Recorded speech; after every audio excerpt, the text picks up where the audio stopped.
Barka da an tayawa, tabbatar da ka danna subscribe da kuma alamar ƙararrawa domin samun sabbin fina-finan Indian Hausa. Kuma duka a kyauta! A Indian Hausa Channel TV.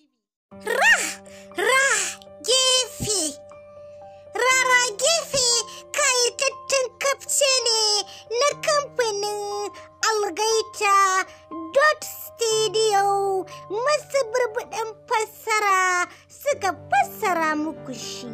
Rara gefe shahararren labari ne akan wasu turawa da suka shigo garin Indiyan suke so su mulki kasar Indiyan ɗin ko ta halin kaka.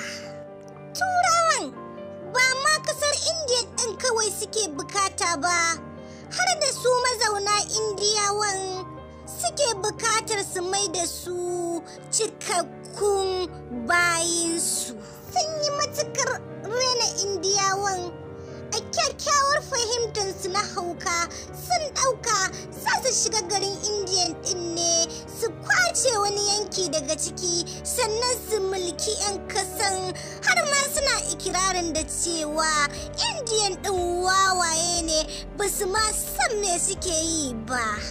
Sai dai babban kuskuren da su turawan suka tafka, kasharawan naka sun ɗabi wasu daga cikin Indiyawan maza suka ba su horo na jami'an sojojinsu da kuma 'yan sandansu. Wajen ba su horon ne suka reni ajalinsu da hannayensu.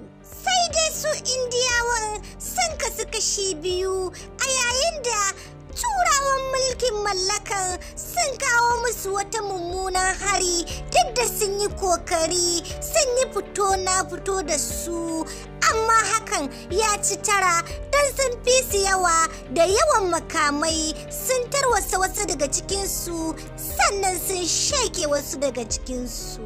A yayin da ɓangaren Indiyawan guda biyu suka gano salon yakin su turawan mulkin mallakan, suka gano bakin zaren, suka tabbatarwa kansu cewa fito na fito ba fa zai magance musu matsalarsu ba, balle su fansan sheke musu iyayensu da aka yi cikin gaggawa. Nan take Indiyawan suka haɗa kansu suka zama tsintsiya maɗaurin ki ɗaya, suka gano wani salon yakin ɓoye.